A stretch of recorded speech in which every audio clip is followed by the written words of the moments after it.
Please enjoy this encore performance and stay tuned for a personal message.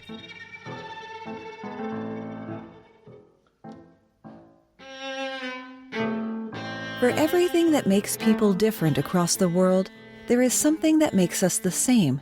This is called a cultural universal.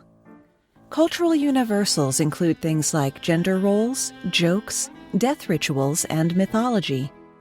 It's in that last cultural universal where we make our home today. We're talking about a particular type of being that crops up everywhere, the shapeshifter. My name's Moxie, and this is your Brain on Facts. The most common example in Europe and later America is the werewolf, a cursed man who turns into a bloodthirsty beast under the full moon. The word werewolf comes from the Old English, were for man and wolf for wolf. D&D players and Underworld fans, please resist the urge to correct this to lycanthrope, because they're actually two different things. It has a parallel etymology from lycanthropos in the Greek for wolf and human, but it originally applied not to supernatural beasties, but to people who thought they were supernatural beasties, according to the physician Galen. When people these days present with anamorph delusions, they may be diagnosed with clinical lycanthropy.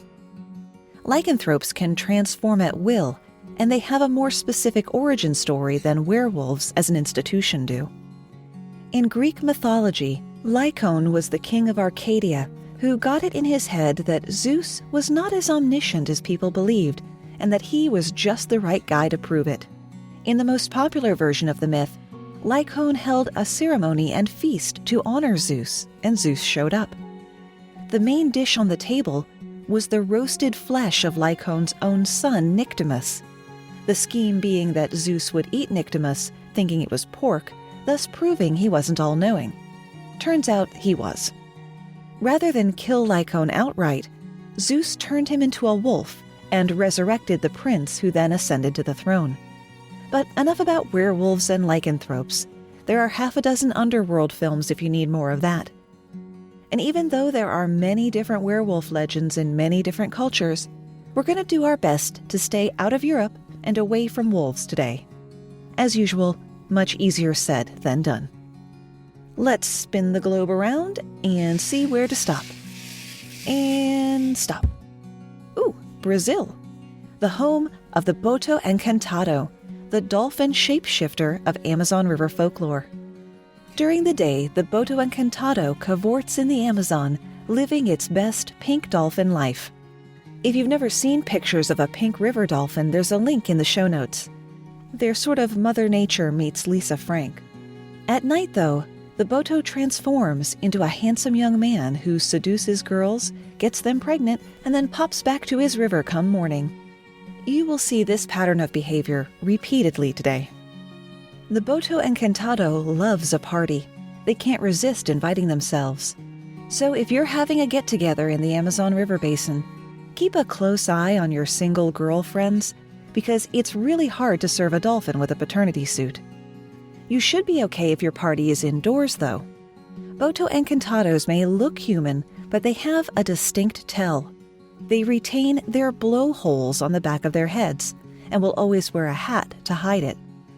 Asking that handsome stranger to take his hat off inside may be the only way to reveal the Boto Encantado.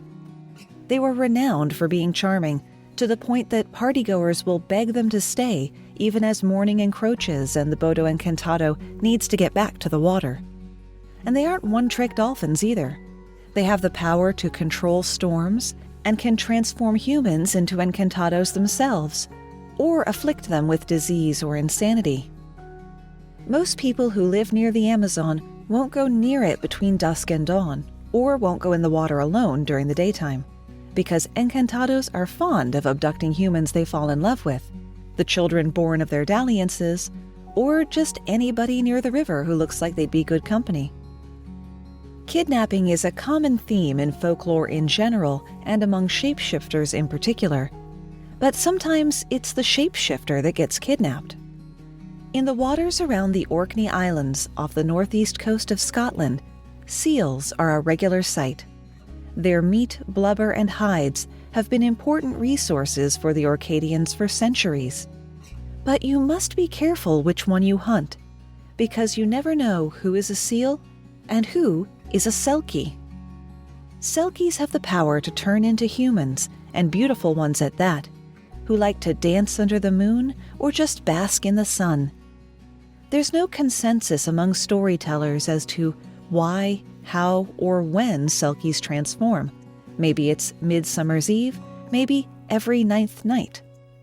What is commonly told is that the selkie doesn't just change from one shape to another like Mystique or Odo. They take off their skins, and the skins are the thing. Selkies need them to be able to return to their natural seal form. If their skin is lost, or more likely stolen, the selkie is doomed to remain in the human form until the skin can be recovered. With a liability like that, selkies try to steer clear of humans, most of the time. A selkie man in human form is a handsome creature, with an almost magically seductive sway over mortal women, and they're not shy about using it. They'll take off their skins, tuck them away somewhere secret, and head inland to seek out, quote, unsatisfied women. Human women can slip into the selkie's DMs too, but she must go to the sea at high tide and shed 7 tears into the water, and the selkie will come. Should a young woman of a seaside village go missing while out on the water, people will say that her selkie lover had come to collect her. Selkie men don't have the market cornered on interspecies romance, though. Selkie women are said to be irresistible. That's probably why there are so many stories that follow the same format. A young man sees a beautiful selkie in her human form, and either by trickery or theft gets a hold of her sealskin. Trapped on land, unable to return home, the selkie has no choice but to marry the man. Remember, this is mythology wherein, like fairy stories, very little agency for female characters. After some years and some children, someone accidentally tips off the selkie on where her skin is, and she's finally able to free herself. In some versions, she takes her children with her. In others, she runs back to the sea as fast as she can. That's the version of the story used in the movie The Secret of Roan Inish, which you must see if you haven't. It is a near-perfect movie if you like listening to storytellers. You get so invested in the story that the character is telling that when it goes back to the main plot, you're like, oh yeah, the movie. A similar fate befalls the Italian dove girl, the Croatian she-wolf, the buffalo maidens in Algeria. In East Asia, the shirts and skin stories tend to involve birds, like the Russian swan maiden and the Japanese crane wife, wherein a man marries a woman who is in fact a crane disguised as a human. To make money for the family, the crane woman plucks her own feathers to weave silk brocade which the man sells, but she becomes increasingly ill from doing it. When the man discovers the truth of his wife's illness and therefore her identity, she flees. She is a tengu, a shapeshifter ubiquitous to Japanese folklore, that are seen as protectors of the mountains and forests they live in. Just as with the selkies, there are different versions of the story where a young man finds the swan maiden's magical robe of feathers, and she's stuck marrying him, and later one of their children accidentally reveals what's happened. For the young men listening, this is not good relationship advice. Don't steal women's clothing to get their attention, magical or otherwise. Speaking of storytelling, you know I've got a book out, right? Of course you do, because a lot of great folks have been leaving reviews for it. But I haven't been seeing all of them, and I wish to extend a special thanks to the listener who tipped me off to this. Anna K. let me know that I was missing reviews that had been left in other parts of the world, so I changed the domain suffix on Amazon so I could check it out, and here is one from the UK from Dale Taylor, who said, "First off, I'm a big fan of the Your Brain on Facts podcast. Give it a listen if you haven't already. Moxie is a mine of information, some of which you didn't know, and some that you thought you knew but didn't. Everything is always diligently researched and presented in an intelligent, fun way, with a good bit of humor mixed in. The book follows the same path, and it's a fascinating read and packed with so much stuff that it will stand being reread, or alternatively, you can just dip into whatever section interests you. I cannot recommend it highly enough. So thank you, Dale, for that review, and thank you again, Anna, for bringing this to my attention. Over on the podcast review side of things, we've got 2 from Podchaser, which remembers like the IMDb of podcasts, and a good place to leave reviews if your podcast listening app doesn't have that function, or like me, they added it and you can't be bothered to check it out. The Wise and Learned Weather Girls S says, "This podcast is guaranteed to interest you. Such a wide variety of topics delivered in a voice that is like melted butter. Moxie's pop culture references make even what could be mundane more fun. After listening once, you will definitely find yourself wanting more. I always add episodes of this podcast to my queue. The best boredom breaker out there." Thank you so much for that, Weather Girl S. And T-Rex Scott says, "Moxie is such an amazing host who beautifully explains all kinds of facts that you had no idea that you needed to know. This podcast is well produced with great content. This is the only podcast I support on Patreon." And I thank you doubly for that, T-Rex Scott. And of course, if you wanted to support the show financially, you can go to patreon.com/yourbrainonfacts. Or if you prefer a one-time donation, there is a PayPal button on the website. But of course, the single best way to support your favorite podcast is to tell people about it, whether that is one-on-one or sharing something that we post on social media. You can find us on Facebook and Instagram at Your Brain on Facts and Twitter at Brain on Facts Pod. And on the topic of being social, don't forget we have a subreddit and a Facebook group, both of which you can reach through yourbrainonfacts.com/social and are a great place to share cool things you find on the internet. And if you were listening to the story about the selkie and thinking, man, I could do with some new skin myself, maybe a YBOF t-shirt is right up your alley. I've just put a couple new designs up at yourbrainonfacts.com/merch, which ports you over to our TeePublic page. And some of the designs actually turned out the way I envisioned them in my head. Will wonders never cease? Japan is also home to one of the best known of the Eastern shapeshifters, the Kitsune, which means both magical fox spirit and regular old chicken-stealing fox. Fox spirits who transform themselves into women aren't exclusive to the land of the rising sun.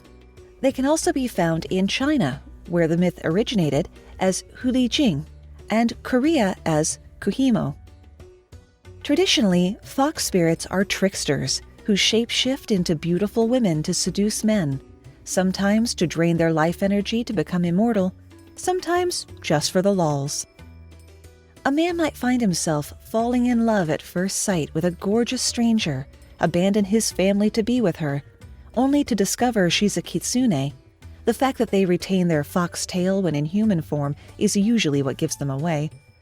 And when he returns home, it hasn't been a few days or weeks, but many, many years. In Japan and China, the fox spirit is a spirit to begin with, but in Korea, the Kohimo begin life as normal foxes who gain power as they grow older. They also gain tails, one for every 100 years that they live, which is no mean feat considering a red fox is lucky to make it to 5 years old. The maximum number of tails seems to be 9, no matter how old the kitsune is. And of course it is the origin of the Pokemon Ninetales. For a lot more information on kitsunes, I cannot recommend highly enough the YouTube channel Linfamy, link in the show notes. Many selkie and kitsune stories see the mythical beast have children with a human, but the children don't seem to be special in any way besides that. Luckily, Hawaiian legend ties up that loose end. A beautiful young woman named Kali would bathe in the sea under the light of the moon. One night, she caught the eye of Kemohoali'i, the king of all sharks. He was so enamored of her that he transformed himself into a human and searched the valleys of the Big Island for her. They fell in love, got married, and lived happily until Kali became pregnant. Before the baby was to be born, the Shark King knew he had to return to the sea.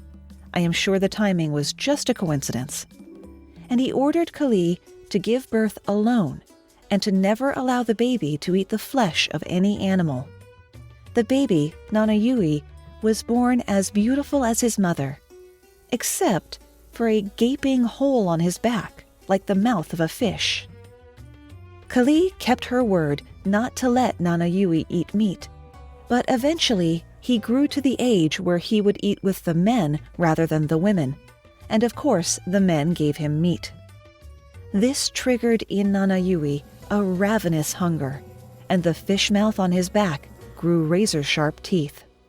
His first taste of meat also awoke in him the ability to change shape, and his mother watched in sad horror as he turned into a shark and swam around in the stream, eating everything in sight. It wasn't long before Nanayui was grown and swimming in the ocean, and people started to go missing. One day, the villagers discovered the great mouth on Nanayui's back and put two and two together. They went after Nanayui, but he changed into a shark and swam to the island of Maui. There, he took the form of a man and got married, but he couldn't suppress his lust for human flesh. He must have been in a real state, because when his resolve finally broke, he changed shape and ate a girl in full view of several people. They tried to spear Nanayui from their canoes, but he swam away to Molokai.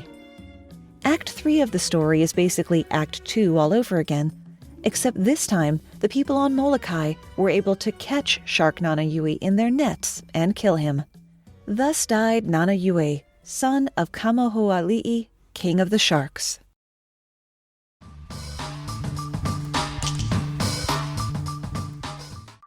If you're looking for an immersive escape, look no further than the sponsor for today's show, the City of Ghosts podcast. City of Ghosts is an audio drama about wealth, corruption, entrenched power, and the ghosts of New York City. It's a supernatural neo-noir thriller starring Bridget Lundy Payne of Netflix's Atypical as a misanthropic information broker who makes her living buying and selling the dirty secrets of the city's elite. With themes like personal identity, immigration, city corruption, mental health, queer characters, and the hidden pasts that define us all. City of Ghosts is made with and by a diverse team and features immersive cinematic sound design and a lush score. And the best part is, City of Ghosts is starting now. You can get in on the ground floor. No worry about getting lost if you jump in media res or trying to go back to Episode 1 and catch up. Episode 1's happening right now. Look up City of Ghosts on your favorite podcast player or go to cityofghostspodcast.com.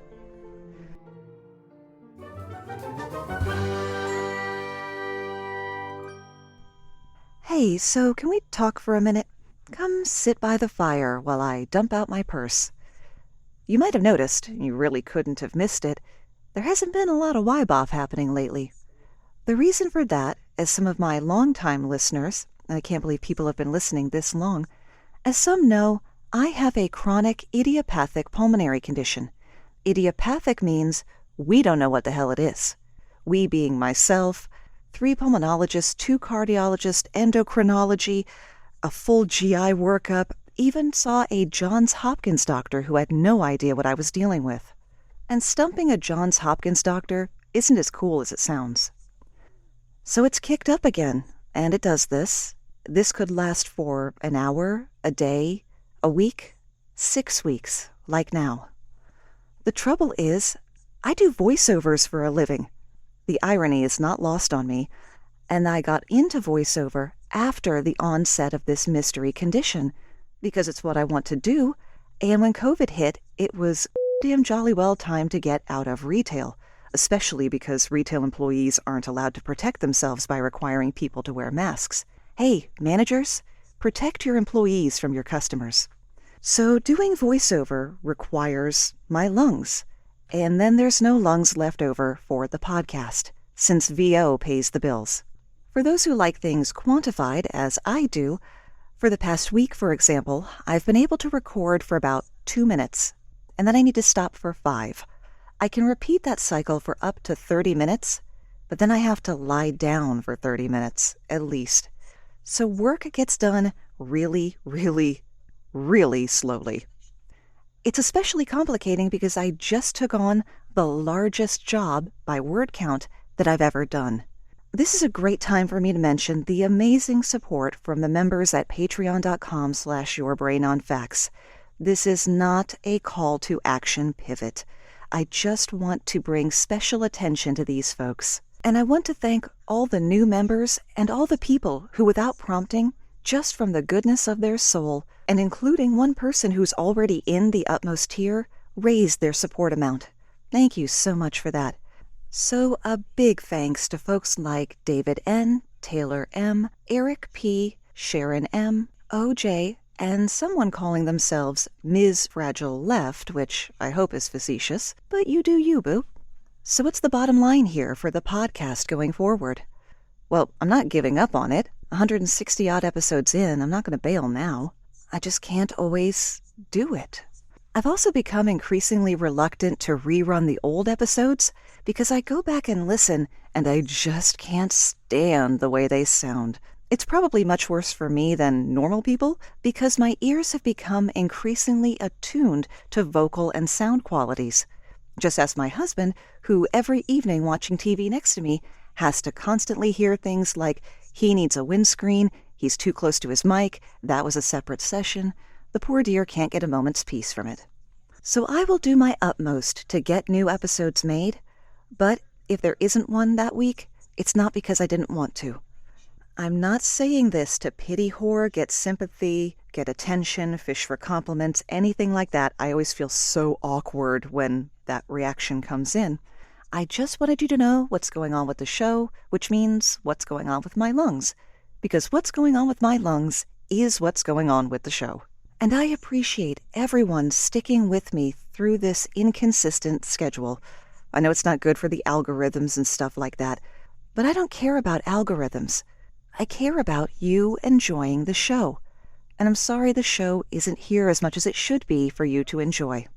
I am doing my best to take care of myself, though it's hard when you have these mercurial, changing, shifting symptoms and no continuity of care.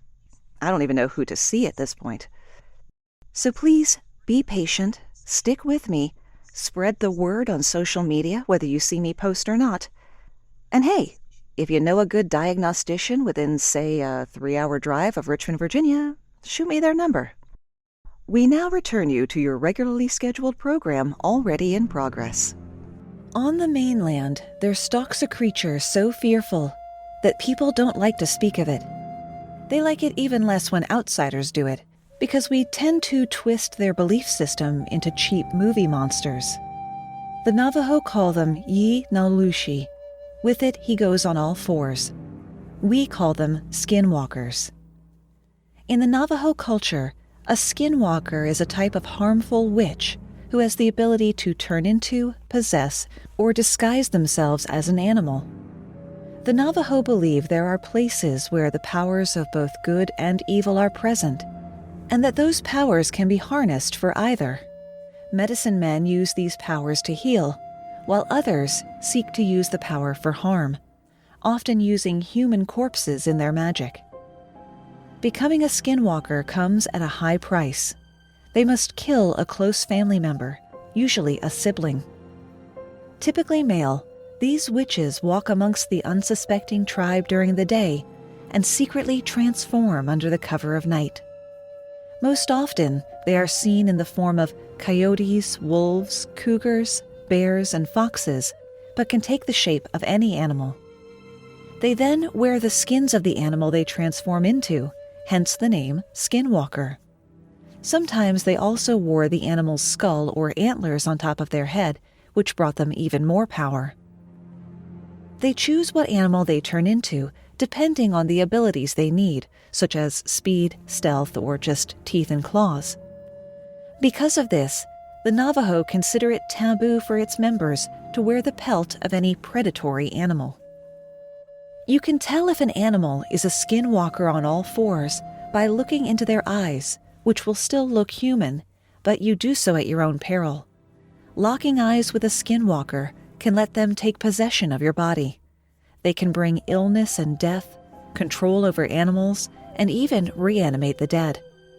The Skinwalker kills out of greed, anger, envy, or spite. It also robs graves for personal wealth and to collect much-needed ingredients for black magic. These witches live on the unexpired lives of their victims, and they must continually kill to replenish themselves. Those who have talked of their encounters with these evil beings describe a number of ways to know a skinwalker is near. They might make noises around houses, like tapping on windows or banging on walls. People still report seeing skinwalkers in modern times, often on the roads, trying to make them crash their cars. In another example of a cultural universal, skinwalkers and other witches are blamed for hardship and misfortune.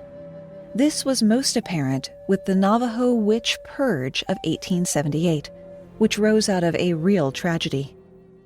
After a series of wars against the U.S. Army, the Navajo were expelled from their land and forced to march to Fort Sumner in New Mexico, in what became known as the Long Walk of the Navajo in 1864. There, the people suffered bad water, failed crops, illness, and death, reducing their numbers dramatically. Many of the tribe's members were said to have turned to shape-shifting and black magic to escape the terrible conditions. And can you blame them? The rest of the tribe were convinced that their gods had deserted them. After about 4 years, the government admitted it had made a mistake, a surprising change, and the Navajo were allowed to return to their homeland. Back home, the conditions improved, but they believed the skinwalkers were still among them, and the accusations and hunting began. The situation came to a head when someone found a collection of witch artifacts wrapped in a copy of the Treaty of 1868. 40 Navajo people suspected of being witches were killed in order to restore harmony and balance to the tribe. Skinwalkers don't plague the Navajo exclusively. The neighboring Ute believe they have been cursed with skinwalkers by the Navajo. At one time, the Ute and Navajo fought together against their common enemies. However, later, when the Ute acquired horses from the Spanish, they began to abduct the Navajo and sell them into slavery. Later, during the Civil War, some Ute joined forces with Kit Carson in a military campaign against the Navajo. This is what ended in the Long Walk. After the Navajo returned home, skinwalkers began to attack the Ute in repayment for their betrayal.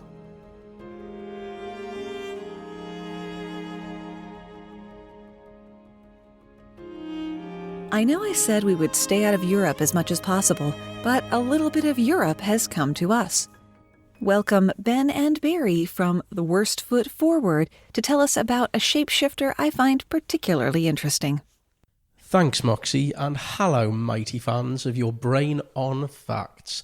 I hope by the end of my contribution, your own hippocampus will have shapeshifted subtly into an organ with just a few more facts about my favourite arboreal shapeshifter. Now, when I think of shapeshifters, I tend to imagine Odo from Star Trek, werewolves, or that kid at school who could seamlessly hang out with any social group but you never saw in any class. Or my high school was haunted. So, I wanted to go off-piste and introduce you to a lesser-spotted shapeshifter. I headed to Slavic mythology, a dependably bizarre and otherworldly pantheon which I can best describe as like Norse mythology if it had been filtered through Nick Cave's brain.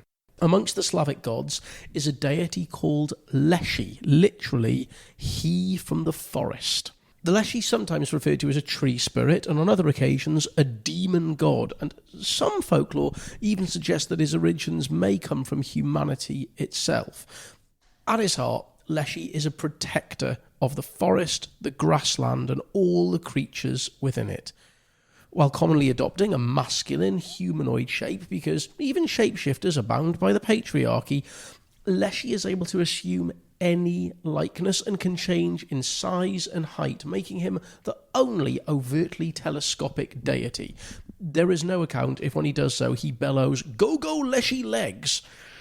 Now, in some tales, he's as tall as a mountain when he's in the forest, but shrinks to the size of a blade of grass when he steps outside it. In others, he's very tall when far away, but reduces to the size of a mushroom when he's nearby. Proof that chroniclers of Slavic mythology are amazed, delighted, and bewildered by the notion of perspective. His default setting is that of an extremely wizened old man, covered from head to foot with long, tangled green hair. He has stars for eyes, and as he walks, he causes the wind to blow. His skin is as rough as the bark of a tree, and because his blood is blue, his skin is tinged with that colour. And this is quite creepy, friends. His eyebrows, eyelashes, and right ear are all missing, and he wears his shoes on the wrong feet and doesn't cast a shadow. He's seldom seen, and that wouldn't surprise you for a beast that seems like a cross between an Ent and Bigfoot, but he's often heard whistling, laughing, and singing among trees or marshes, which I think we can all agree is both delightful and sinister at the same time, perfectly summing up the atmosphere of forests. They're smashing for a Sunday afternoon stroll, but if you end up in them after dark, a bear is going to disembowel you and wear you as a new waistcoat. Now, as protector of the forests and marshes, Leshi is sometimes portrayed with horns or surrounded by packs of wolves and bears, and you'll be unsurprised to know that, like many mythological creatures, he has quite the opaque moral code. He's known by some to have a propensity for leading travellers astray and abducting children, but his disposition towards humans is more dependent on the attitudes and behaviours of an individual or indeed the local population to a forest. If you're kind to the Leshi, then Leshi will give you gifts. In folk tales, cattle are tended for poor peasants, and princes are guided on their quests to find the correct princess. But Leshi is prone to abducting babies who've not been baptised, or children who enter the forest to pick berries or fish. My favourite thing about him, though, is that he has been known to drop into a wayside tavern for a visit, drink a bucket of vodka, and then lead his pack of wolves staggering back into the forest. Now, should you find yourself in a forest in Eastern Europe and be worried that you have displeased a Leshi, here's what you need to do. You need to make them laugh. Apparently, the best way to do that is to take off all your clothes, put them on backwards, and switch your shoes to the wrong feet. I suppose when you're a wolf hammered on cheap vodka, sub-vaudevillian slapstick is about your level. At its heart, Leshi is a shapeshifter relating not just to the size of nature, but also its rhythms. Leshi spends the winter in hibernation, then awakens in springtime to run amok through the woods, yelling and screaming and seducing any woman they find. In summertime, they're more playful, trickster-like gods who rarely harm human beings, but in the autumn they become more quarrelsome, wanting to fight and frighten off creatures and humans alike. At the end of the year, when the leaves drop off the trees, Leshi disappear back into hibernation. I think they're a marvellous interpretation of the natural world. Part satire, part Father Time, part Will-o'-the-Wisp, part drunken hobo king, and all quite mesmerising. If you enjoyed listening to me fall down a Leshi rabbit hole, you might like to tune into my podcast, Worst Foot Forward, an encyclopedia of heroic failure. Along with my co-host Barry, each week we uncover the world's worst something. From pirate to astronaut, pro wrestler to mythological creature, we find the best of the worst in everything. We're available on Spotify, iTunes, and all your podcast places. Back to what I hope is Moxie and not a shapeshifter sidling into her podcast empire to take it over. Thanks for listening, guys. Thanks, guys. Around the Horn of Africa, which is Ethiopia, Somalia, Sudan, parents warn their children not to talk to strangers, not to wander away from the lights of the house at night, and to be wary if they think they hear someone calling their name in the darkness. Where you have wolves, you fear werewolves. Where you have hyenas, you fear werehyenas. That is, of course, the English term used to lump a broad group of foreign concepts into one box. Werehyenas can be either human-born or hyenas disguising themselves as human, transforming at will with the help of a magic stick or a sprinkling of ash, or being triggered by the smell of human flesh. Werehyenas hunt alone or in groups, but they always have an insatiable appetite and a reputation for luring people out of the safety of their homes. Elsewhere in Africa, the werehyena takes on slightly different properties. In Somalia, it transforms itself by rubbing itself with a magic stick at sundown. The Sudanese version is considerably more violent and is known for attacking lovers after dark. In Morocco, all werehyenas are believed to transform every night at sunset and return to human form at dawn. All these myths share a common thread, a fear of the other, and of nature's ability to disrupt life for those who don't respect her power. Hyenas and humans have had an adversarial relationship that dates back to the earliest human presence in Africa. For millennia, cackles of hyenas, for 'tis their collective noun, have sacked villages like slightly more hairy Vikingers, killing livestock and even people. So naturally, this real threat got transmuted into the very concept of fear. Hyenas are also considered cowardly and repulsive for their incorrectly perceived nature as scavengers. One early myth originating from the Ivory Coast describes how the first hyena attempted to convince all the other animals to kill the first man and woman. Fortunately, first dog warned our ancestors, foiling hyena's plot and saving humanity. Growing out of that, the werehyena mythology centers the idea that they aren't just a threat, but a lowly, vile one at that. In some regions, this evolved into a means of isolating already marginalized people. In Ethiopian folklore, werehyenas were referred to as Boda, a term synonymous with the evil eye and connected, via a strange twist on the Christian creation story, with the lower uneducated artisan class and blacksmiths in particular. For a time, all blacksmiths in Ethiopia were believed to be Bodas, capable of wielding the power of the evil eye to transform into werehyenas at will. This belief still persists in some areas, which is unfortunate for the tiny minority of Jews who have worked as blacksmiths for centuries. Also known as Beta Israel, the Jews of Ethiopia weren't allowed to own land or attend school. This left them professions such as blacksmithing, which require no formal education. Don Seaman, a scholar of religion at Emory University, believes that labeling the Jewish population of Ethiopia as Boda was a form of ideological segregation, largely by drawing associations between Boda and craft, creating a seamless mythic association, and inhibiting the social mobility that might have been possible in previous eras. Further dehumanizing them, legend had it that Jewish shapeshifters would rob tombs at night in hyena form to eat the dead bodies, and you could still smell a whiff of corpse about them when they changed back.